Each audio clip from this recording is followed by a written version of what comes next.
Oi, oi, it's your boy, the Nelson Mandela of Hanging with the Fellas, Jack Slack, and it's the Jack Slack podcast coming at you on Wednesday ahead of UFC 264, McGregor versus Poirier. I was about to say 2, 3, the conclusion to the trilogy, hopefully. Fingers crossed, not a draw. Before we kick this one off, you probably want to check out the Filthy Casuals guide to Conor McGregor versus Dustin Poirier 3, which I dropped on Monday.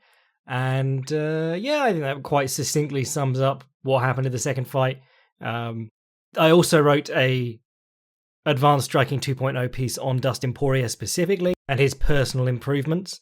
Because it's a sort of interesting double story you've got throughout this rivalry of like adjustments and or lack thereof.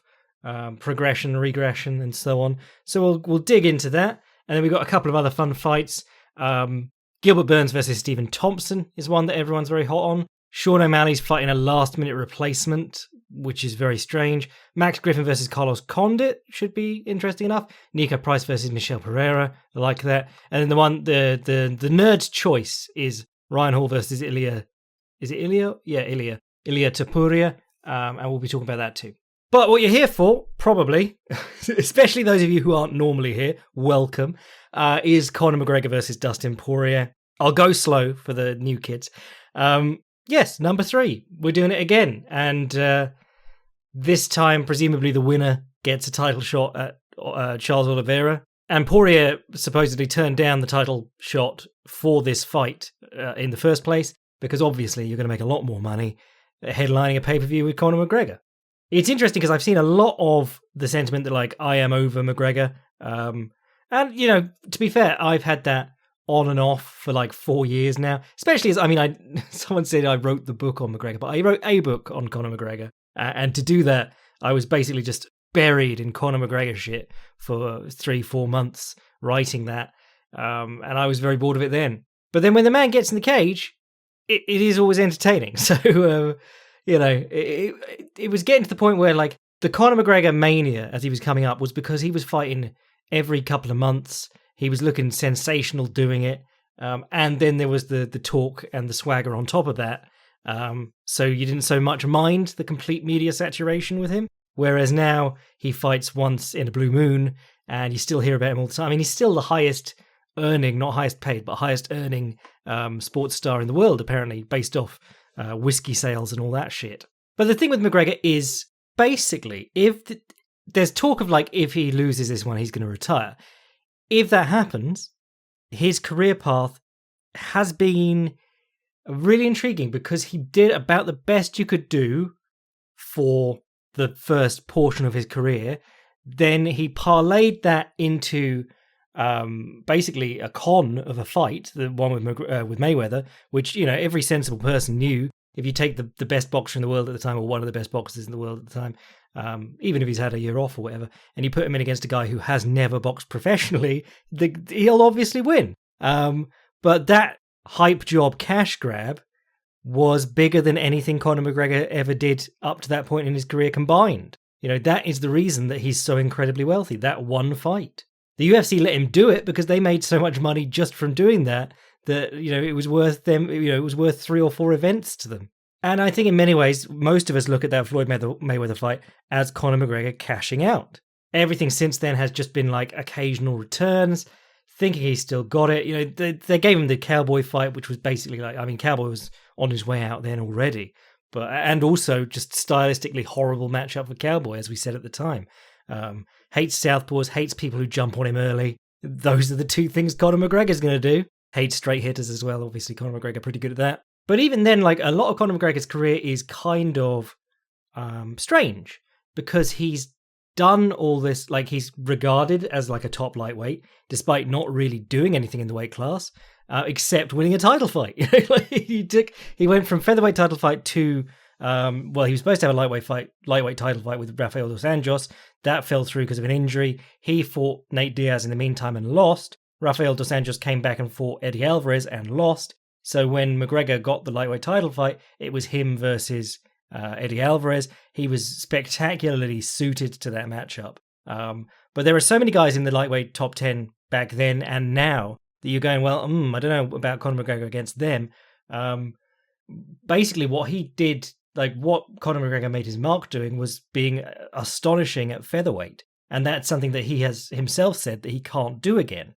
Both him and Dustin Poirier have well outgrown the featherweight class, apparently. But McGregor's achievements as a lightweight, really not many of them. Whereas Dustin Poirier's achievements as a lightweight, pretty spectacular. You know, if Khabib Nurmagomedov weren't around, Dustin Poirier would be the lightweight king. Or he'd have fought Justin Gaethje to decide who is, you know. So it's quite weird, because, I mean, they originally fought 7 years ago. Conor McGregor stormed on through the 2 title fights. And Dustin Poirier, you know, obviously lost that fight. Did okay in the intervening years. You know, he only lost a couple. Looked bad against Joe Duffy, but won that one. Changed weight class, went up to lightweight. And really rounded out his game and grew and developed as a result. And that's kind of the theme of this fight. Dustin Poirier has developed and grown so much since the first fight, whereas Conor McGregor grew since the first fight, obviously, because he had some fights since then at featherweight and took the title from Aldo and fought Diaz twice and then the lightweight title shot. But very much the last fight, it looked like regression or stagnation, at least. You know, Conor McGregor, that featherweight run in the UFC, you could see him adding little bits and pieces each fight, but it was still all the left hand. He'd add the kicks, elbows from the clinch, you know, these little looks on the feet that he'd keep adding, but it was all built in service of that left hand. Dustin Poirier really has rounded out his game wonderfully, both aggressively pursuing takedowns, actually learning to box. You know, so much of what has made Dustin Poirier better is getting comfortable under fire. If you watch that first McGregor fight, when McGregor's throwing, Dustin's covering up and not really looking at the punches. He's just waiting for the punches to be done. If you watch the second fight, Dustin Poirier, firstly, hands are lower, and he's looking at McGregor's punches. And he shoulder rolls a couple off, he takes a couple on the face, but rolls with them. You know, he takes a blow much better when he's looking at it than when he's, covering up and trying to shell his way through it. And that, you know, that's the case with most people. It's a strange thing that if you put your hands down and you can see the punch coming, if you've got anything like reactions or you're used to being under fire, you're going to have a lot easier time than if you're covering up and worrying. But Poirier added a beautiful jab, you know, southpaw jab, very few good ones in the UFC. He's got one of the best. If you want to see his jab at its best, Jim Miller, fellow southpaw, you would expect that. And Justin Gaethje, it was especially effective against. You know, especially as Justin Gaethje, the whole thinking was like, oh, someone's going to hit him hard while he's coming in and knock him out at some point. But Poirier really just used the jab and combinations and ground him down. Made him walk through so much punishment.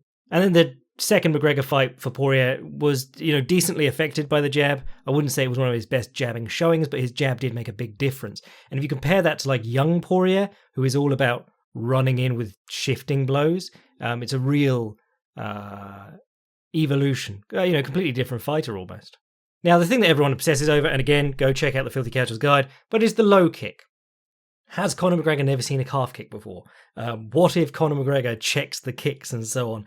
I think I did a good job of explaining it in my Filthy Casuals Guide, but the calf kick is different to the traditional low kick because rather than above the knee, it's below the knee. One of the great things about that is if you do a traditional check, as in pick your leg up to check, when the opponent's kicking at your thigh, if you pick your leg, you can try this right now. Pick your leg up and point your knee out. Where your thigh was, what was the target, is now you're just below your knee, the hardest possible bit to kick. And that's where you see all those nasty leg injuries. You know, it is still rare to see someone snap their shin in half, like Weidman or Silva or Pele landed Johns. God, they're all linked in a very weird, spooky way, aren't they?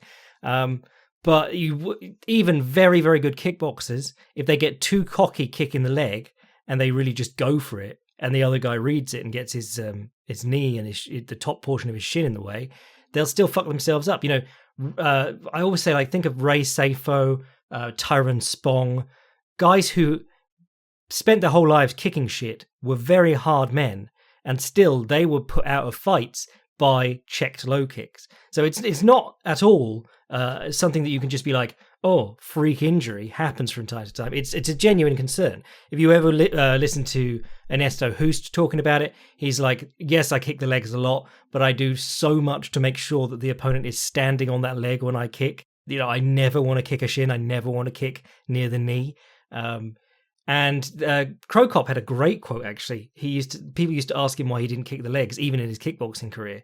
Something he went back to later on, like he fought Hongman Choi in like 2015, probably. I can't remember when it was, but he did go back to low kicking. But they used to ask him, why don't you low kick? And he'd say, because if I kick you in the body or the head, it only takes one and you're done.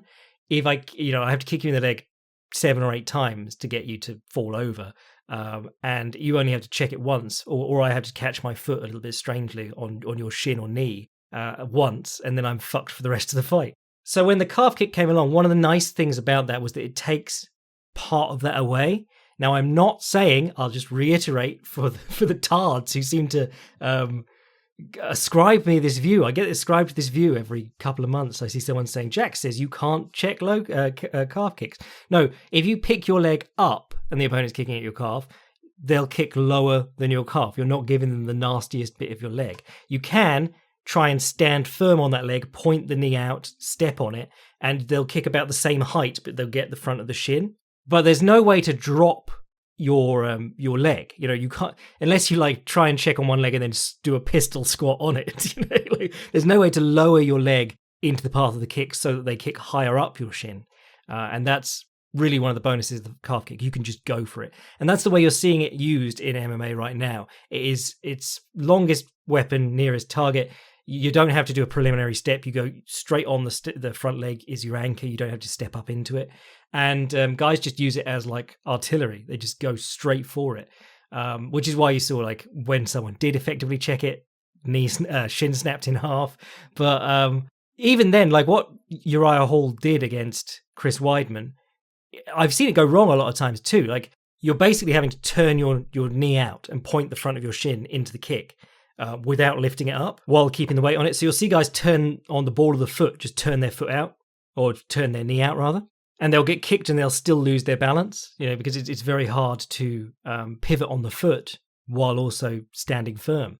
What does work really well against it, and what you should be watching for in this fight, and what Conor McGregor did a couple of times, is pull the foot away. If you would retract the lead leg, especially with how hard guys are going after the leg, you set yourself up nicely for counter kicks.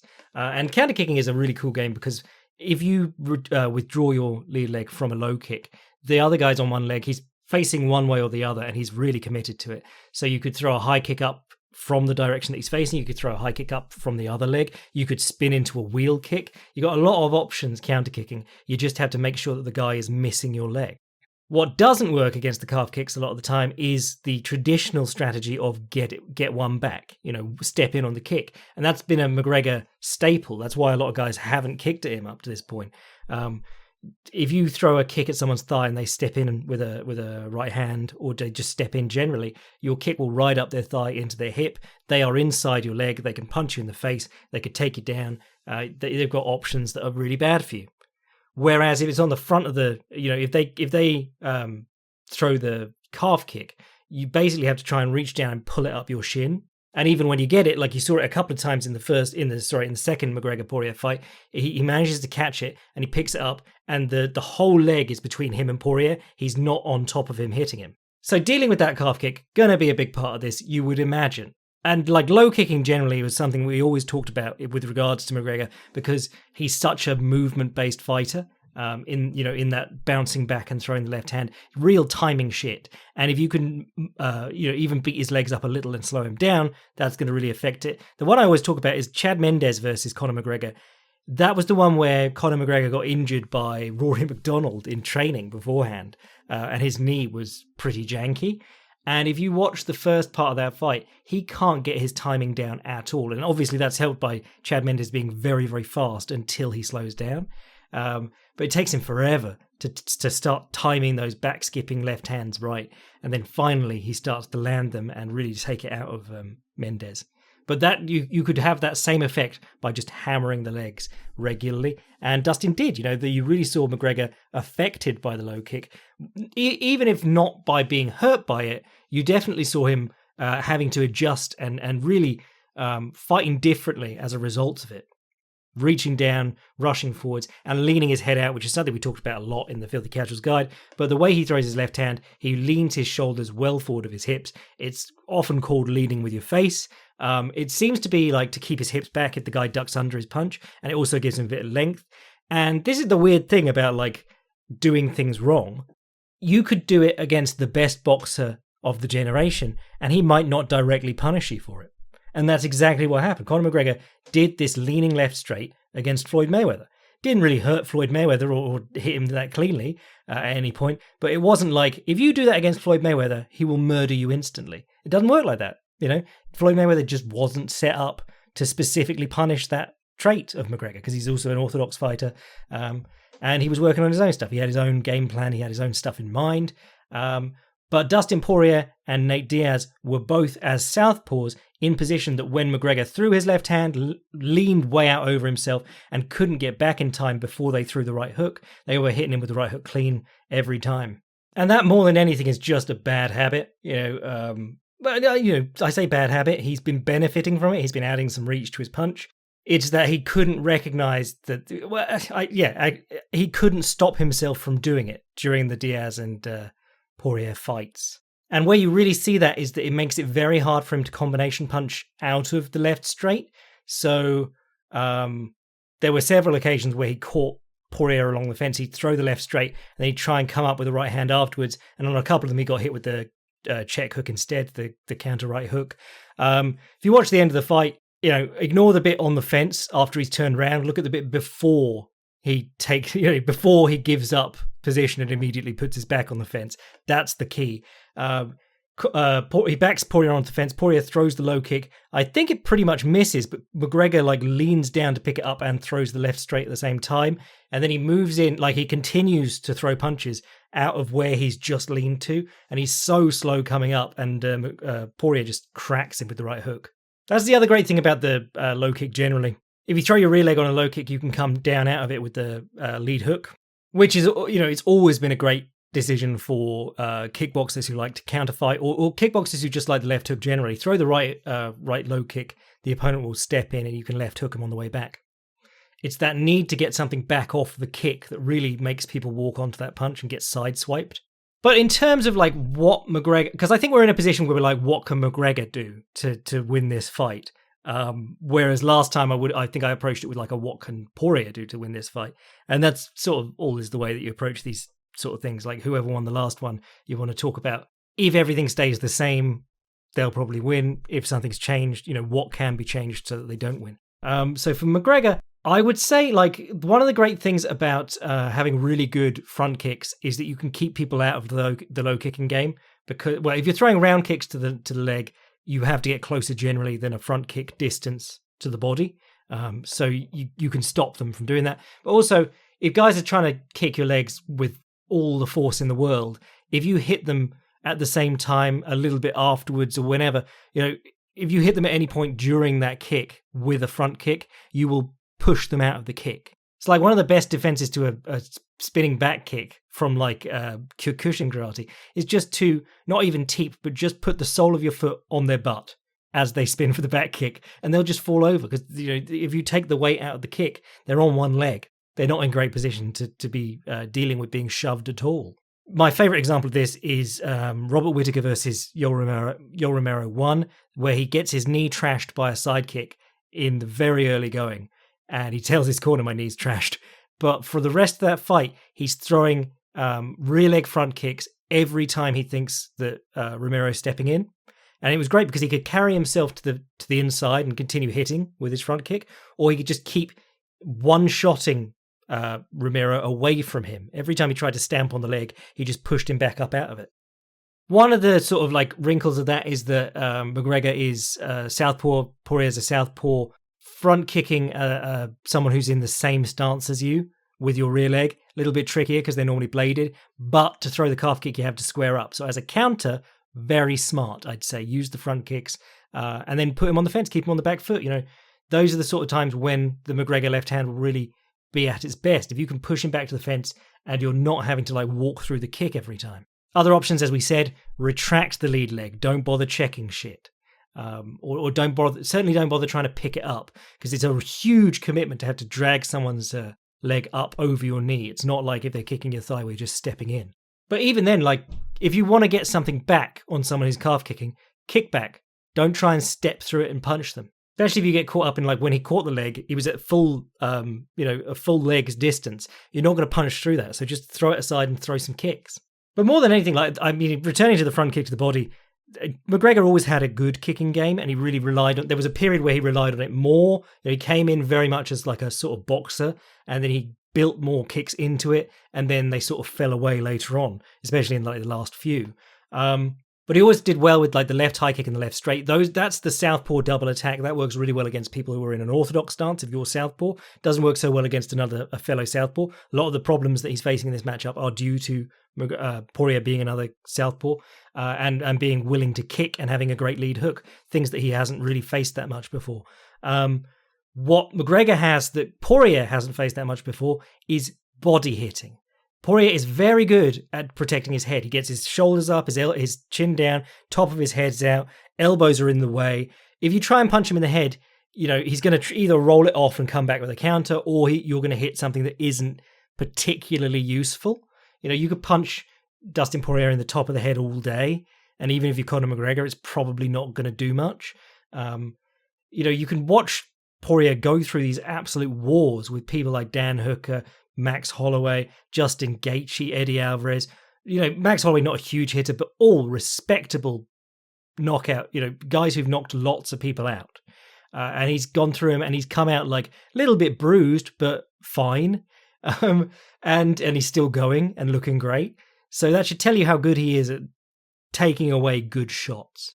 What he doesn't do is protect his body very well, particularly because of that emphasis on the stonewall. Go read the Advanced Striking 2.0 Dustin Poirier, but the way that he uses his shoulder roll / stonewall guard, you'll notice that where a Mayweather or Archie Moore or someone like that, they have their lead arm folded across their body to take away even more of the legal targets in boxing. Poirier has his lead elbow flared and pointing at the opponent, so he could use it he has used it to parry jabs, to knock jabs away.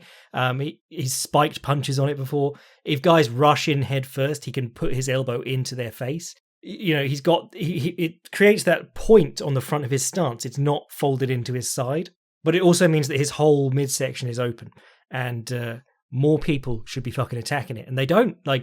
That's not to say that he's been fighting bad people, but they get fixated. Even Max Holloway, who's one of the best consistent body hitters in MMA, forgot about it for the best part of 3 rounds. When he started pulling himself back into the fight was when he was throwing throwaway punches at the head and then digging body shots. And, he started on that way too late and lost the fight as a result. But, people remember that fight wrong as a one-sided Dustin Poirier arse whipping. But the latter bit of it was very much in Max's favour, and the body shots were a big part of that. Getting on that early would be a really good shout, especially because Poirier's conditioning has always looked good in 5-round wars, and McGregor's hasn't. So you really want to even that out by kicking him in the fucking body or punching him in the body. I don't like the way that McGregor leans when he throws his left straight to the body, because we've been complaining about the leaning the entire time, but the left straight to the body could well be useful. I'd really like to see him use the right hook to the body. He if you remember against Dennis Seaver, who in fairness was a punching bag, but Diego Brandao, when he got him to the fence, he'd rally off a combination. You don't see a lot of combinations from McGregor, to be honest, but he'd rally off combinations and he'd end with the right hook to the body or the right hook to the head. And those look good because he was upright enough. He wasn't leaning, so he wasn't having to come all the way back. He was actually combination punching effectively. If he could get in some good right-handed digs to Poirier's body, he'd probably be very well set for this fight. Or even body jab. The body jab has always, even high-level boxers who are very good with the Philly shell, shoulder roll, stonewall, whatever you want to call it, one of the big flaws in it, or one of the big openings in it, is the sternum and the solar plexus occasionally. If you just dig the body jab constantly, which is something we're going to talk about later too, but with another fight on this card. But if you just body jab until they're reaching for it, because people like Floyd Mayweather, Shane Mosley fight's a great example. Shane Mosley can't touch him, except starts poking him in the sternum. And Floyd Mayweather, being the best fighter in the world at the time and clearly much better than Shane Mosley, gets obsessed with like parrying this body jab that's not really doing much to him. And then Shane Mosley booms him over the top with the right hand. And of course, the low kick should be part of McGregor's game too, because as Dustin Poirier pointed out himself, you don't need me to say it, but Poirier has also had trouble with the calf kick and the counter low kick because Jim Miller was doing it to him when he was trying to jab up Jim Miller. That was the best Poirier's jab had looked, but in the process, he's blading his stance every time and Jim Miller's kicking him in the leg. I think one of the really interesting things about this, and however it goes, I think we will remember this as part of Conor McGregor's career. He benefits so much from being a southpaw against orthodox fighters, and he hasn't met a lot of good southpaws. And particularly the weapons that he uses do not suit him well to fighting competent southpaws. Because if you're a southpaw and you fight another southpaw, it becomes like an orthodox versus orthodox matchup. The reliance is more on the jab, the lead hook, the rear low kick in MMA, but you don't get to throw those naked left hands at the head so easily because the lead shoulder and the lead arm are in the way. That's just how the matchup lines up when you get together. And guys aren't lunging to throw their right hand at you and you come over the top with your left straight, and you come over the top with your open side counter with your left hand. That big open fight isn't happening anymore. The tools that he really would do well with against other southpaws are like his right hook, his jab, the low kick. A lead leg front kick might even be useful, because he's so used to throwing the rear leg front kick. The rear leg high kick was a huge part of his game. High kick, left straight down the center, or fake the left straight, throw the left high kick.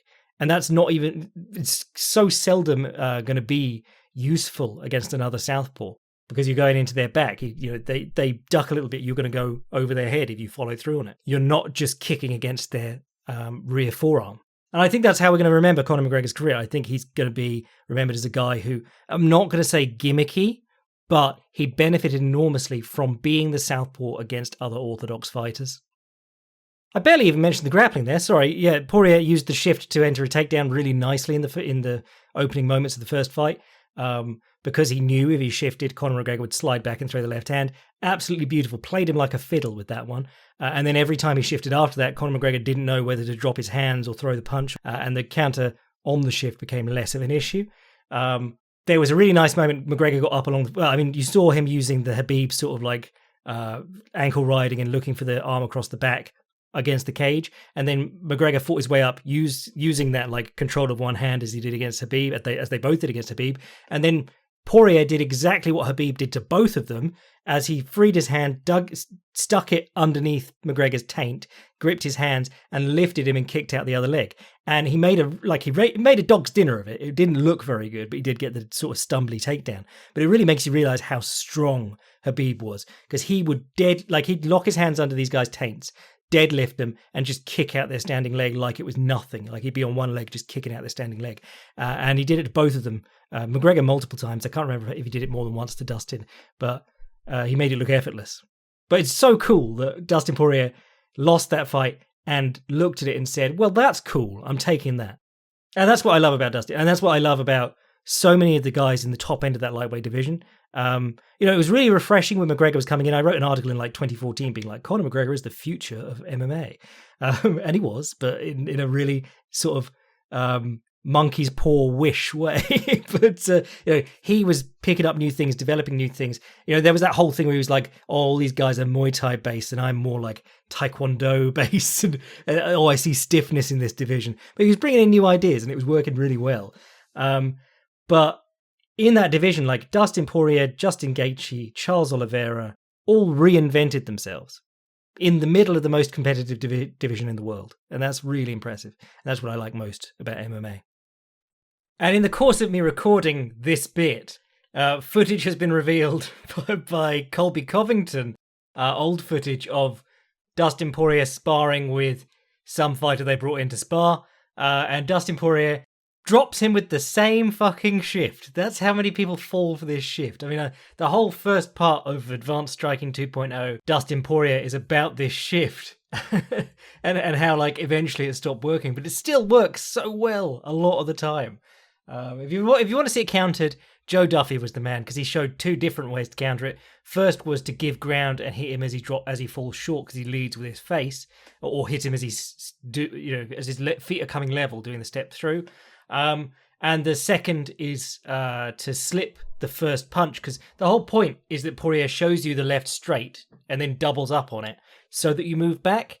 The whole point of the shift is that it counters people who just give ground to get away from punches. And that's so common in MMA because your defense against everything, low kicks, high kicks, knees, every kind of strike you can name, takedown attempts, is just to create more space. So it's the one thing everyone goes to all the time, straight retreat. And that shift works so well against it.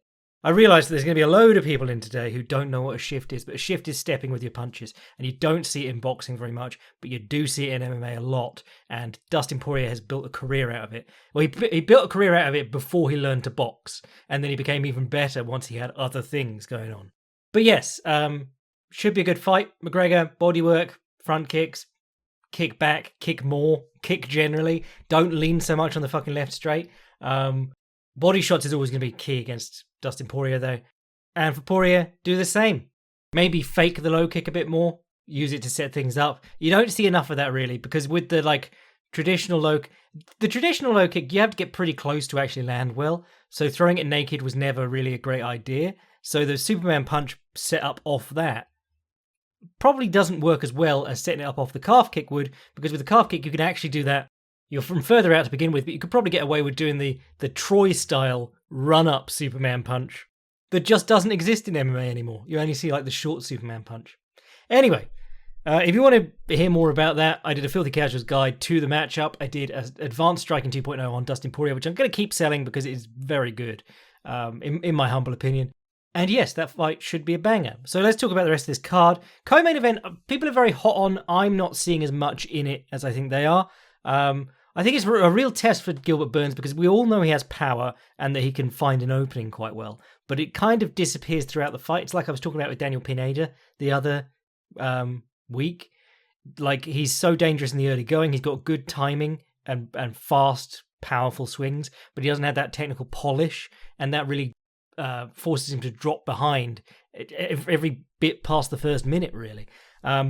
The big striking clinic of Gilbert Burns, where he wasn't just throwing the low kick over and over again like he did against Konchenko, whoever it was, but the real striking clinic on his record is the Tyron Woodley one. And as we know now, that's the one that we always talk about Leon Edwards really missing out on, because that was supposed to be Leon Edwards' fight, and then the UK cut off travel with everywhere.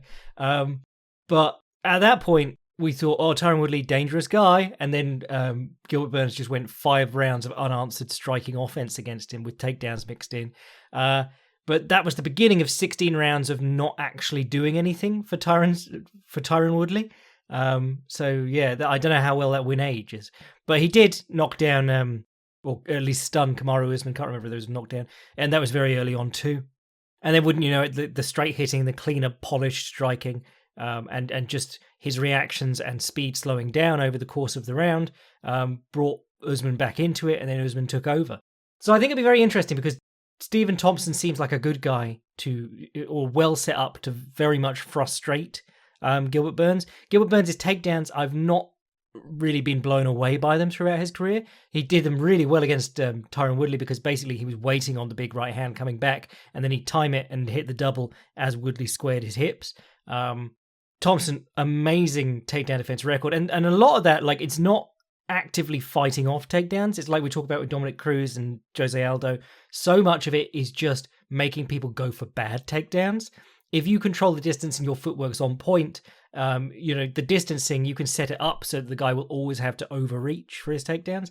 If you're coming out like Stefan Struve, and even though you've got a 90-inch reach, you want to stand on top of the guy, and by missing a punch, he's literally on your hips. That's the opposite side of that coin. That's how not controlling distance makes takedowns very, very easy. I think the intrigue here is that I expect Gilbert Burns to struggle with Thompson's movement out in the open, but he does really rely on the low kick a lot, and not enough guys get to Stephen Thompson's legs reliably. Jorge Masvidal, in that fight where he was largely made to look a fool by Stephen Thompson, he did end up getting to the legs and body with low kicks and body kicks, and it really looked to bother Stephen Thompson. I believe this is only a 3-rounder, and we're not doing just like regular 5-round co-main events now. But if you were fighting Stephen Thompson, I would want whoever is fighting him to get a 5-rounder with him, because if you start on the low kicks, round 1. Round 4 and round 5 are probably when you're going to start benefiting from him not being able to move as well. 3 5-minute rounds is not a lot of time to get that going and to benefit from it. But the other thing about Stephen Thompson is that he can bite off more than he can chew. He's not a very good combination striker. He's much better in pot shots, 1s and 2s.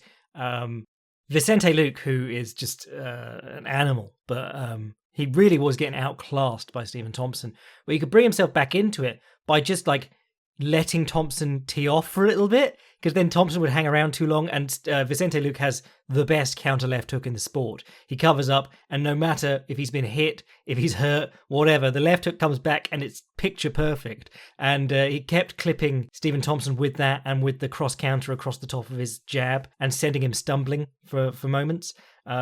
Even though he really, like most of that fight, he was just getting his ass kicked.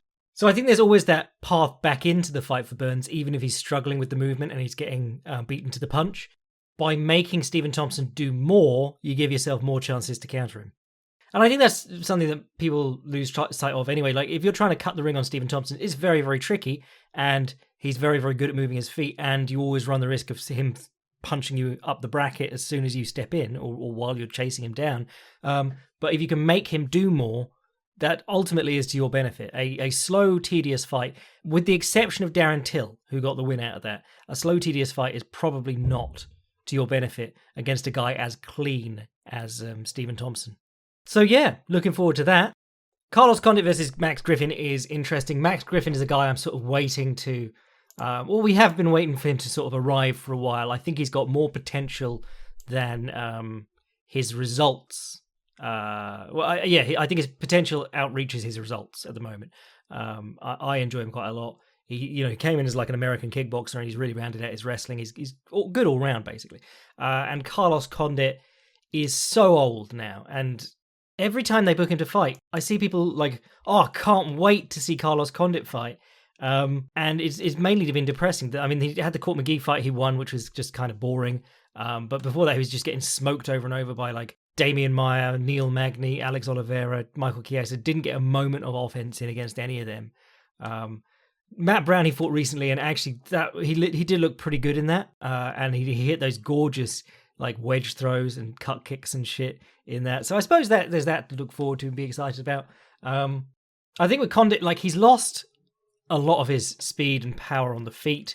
And you've got to remember that his wrestling has always been absolutely dreadful for how good a fighter he is.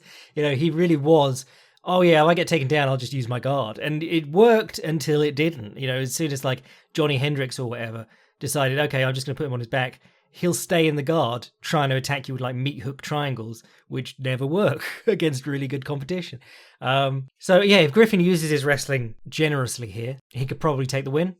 Carlos Condit's a weird one anyway, because so many people like raved about his striking back in the day, but so much of it is just shifting punches into high kick. It's almost always right straight shift, left uppercut, left high kick, or whatever. It's just that Holly Holm shifting stuff over and over and over. So when you watch him against like GSP, a much more short, crisp, polished striker. I mean, he landed that good kick, but most of it was GSP just styling on him. I hate to be so pessimistic, because I do like Carlos Condit a lot, and I especially liked him in WEC in his early UFC run. Let's look forward to that and hope he does well. What else is on here? Tai Tuivasa versus Greg Hardy. I'm just going to do that usual rant I normally do about Conor McGregor cards. Sometimes they fucking stack them, which is what they should be doing. And this isn't me being like value for money, because I am cheap, but this is me being like future of the sport, like when they had McGregor versus Eddie Alvarez in Madison Square Garden, they put Khabib on the undercard and all the seats in the arena were empty. That was Khabib smashing Michael Johnson. Nobody saw it. If you put that on the main card, like the one time I did think they did it well was it Conor versus Khabib and they had Tony in the co-main event? It might have been, where he fought Anthony Pettis or whoever. That was really well done, I thought. You have these chances to... any other TV show, anything else on TV, everyone understands that at the end of the episode, you don't wrap things up, you go, ooh, what's going to happen next week? Cliffhanger. But for the UFC, they're like, yep, Conor McGregor card, fill it with some shit, and they'll be excited next time Conor McGregor fights in 2 years. They were never good at, establishing what else is going on in that division, what you should be excited for. Whether people should be coming away from these cards, if Conor McGregor wins, being like, oh, but he's got to get through so-and-so next. And half the people will be like, yeah, he'll smash so-and-so. And half the people will be like, no, so-and-so will smash him. And that's how you build some fucking interest. Or, if he loses, we say like Dustin Poirier, oh, he's got to get through so-and-so from the main card next. And then you go, oh, it's how you continue interest in the sport. But more than that, putting good fights on Conor McGregor cards will make people tune in to future fights. Nobody's going to watch, I don't know, Irina Aldana versus Yana Kunitskaya and go, damn, why have I never watched MMA before? You got the big influx of casuals on this one, and you're not giving them the best fights. You're giving them Tai Tuivasa versus Greg Hardy. I mean, they are getting Sean O'Malley on here, and they've swapped him out. His opponent fell through. It was my boy Lewis Smolka, which would have been an interesting fight, but that fell through. They wanted to do Ricky Simone at short notice. Sean O'Malley said that he couldn't make the weight. Other people say Sean O'Malley's manager wanted nothing to do with it. Neither here nor there. You never know with these things. It's when you get into oh, so-and-so ducked so-and-so. How do you know? Oh, I don't, he just did. You're into boxing talk, and that's just the lowest of the low. So what we do know is that Sean O'Malley ended up fighting Chris Moutinho, who I think he's on a 2-fight winning streak, but he's just lost 2 by stoppage, within the last year and a half. Yeah, he's number 7 ranked bantamweight in New England. That's how we're talking here, against Sean O'Malley, who's number 16 in the world. But more than that, everyone is expecting him to be a huge star the moment that his bones stop being hollow. Very strange fight. Would have liked the Ricky Simone one more, because Ricky Simone is not. I think that's probably a Sean O'Malley type of fight. I mean, you've got the issue of the takedowns being there because Ricky Simone, good wrestler, but Ricky Simone's head is right there for you to punch all the time. It's why we picked Uriah Faber against him back in the day when he was 42. I mean, it's just a shame because I would rather watch Sean O'Malley pick up an easy win against someone good than pick up an assured win against someone who we don't really have any frame of reference for, Because I think Lewis Smolka is sort of, that's a tough match for my boy Lewis Smolka against Sean O'Malley. Because, his takedown, well, his stand-up's good, but not at that level of crispness that O'Malley's is. I really like what he's been doing with body shots lately, but that's another story. But I don't know if his takedowns are good enough to make that transition between the areas that would really be what I'm worried about for Sean O'Malley moving into the top 10. But to put him in against someone who no one's heard of, it's really lame. I do hope Chris Moutinho comes out and puts on an excellent showing, gives a great account of himself. But nobody was asking, what can Sean O'Malley do against a Daryl Horcher type opponent? Nico Price versus Michelle Pereira. Sounds fun. You got Madman who does stuff just for the sake of it in Michelle Pereira versus Madman who is still always looking for the finish in Nico Price. So yeah, I'm really looking forward to that. And then the nerd's choice, Omari Akhmedov versus Brad Tavares. No, I'm joking. I mean, if you told me they'd fought 5 times, I really would believe you. That's the state of the middleweight division. They've both been around forever. They're both middle of the pack forever. And they've just never fought, apparently. Jessica Eye versus Jennifer Maia. Jessica Eye getting on another Conor McGregor card. I have no idea why they feel we need to see more Jessica Eye all the time. If you want to laugh, go check out Jessica Eye's Wikipedia page and go to Fighting Style, and you will think you're reading about Sugar Ray Robinson. It's incredible. Dricus du Plessis is always fun, but the nerd's choice is Ryan Hall versus Ilia Topuria, and I really like this fight. I think this is a tough one for Ryan. Ryan, longtime boy of the podcast. Hi, Ryan, if you're listening, you're ledge. But I don't think he'll mind me saying the reason we've all been kind of frustrated over recent years is that he always comes in showing this amazing potential, and then he doesn't fight for ages. And a lot of that is to do with him trying to get the best opponents he can. but some of that is to do with injuries of him and his opponents. The Dan Ige one, I think, fell through twice because of both of them getting injured. And in Dan Ige, he had found a very well-ranked opponent who would do very good things for his career if he beat them. Except that fight then fell through, and now he's against Ilia Topuria. And this looks like someone's just got pissed off, because Ilia Topuria is not super highly regarded, but he is very difficult.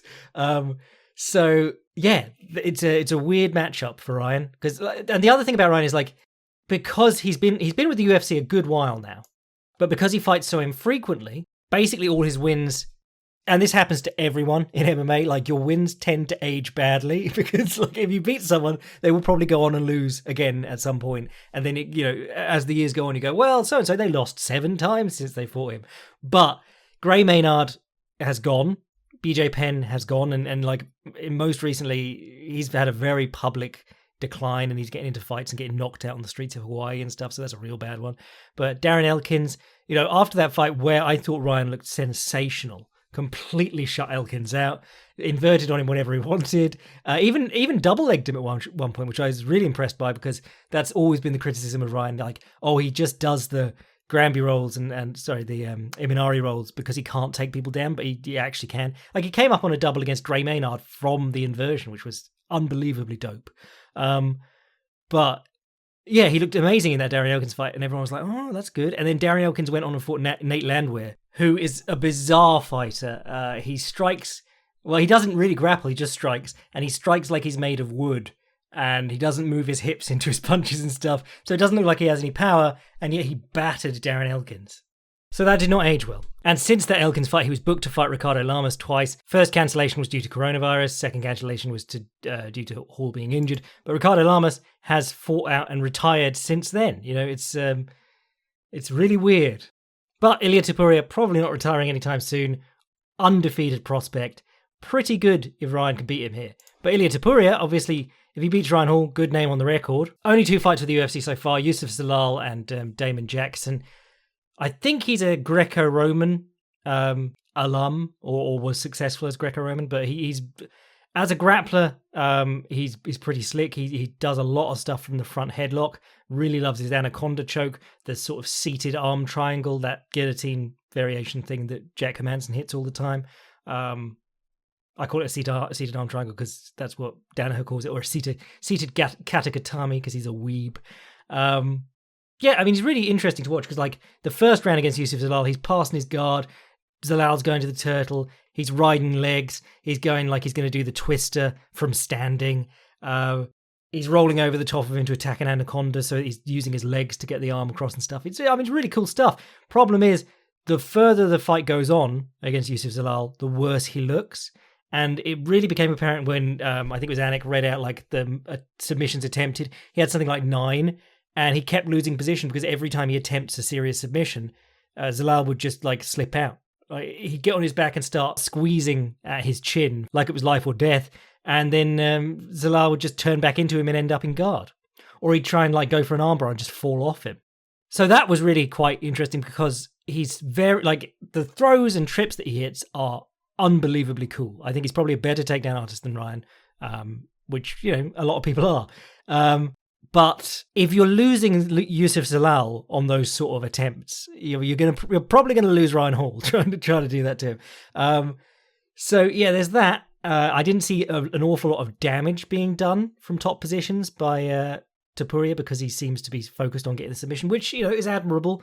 But yeah, I mean, if he can take Hall down and sit on him in half guard and just short elbow him to death.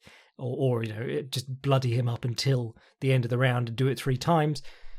You could see that working quite well. But he seems to like a really dynamic style of grappling that doesn't really give him the safety of that just sitting in half guard trying to drop short elbows.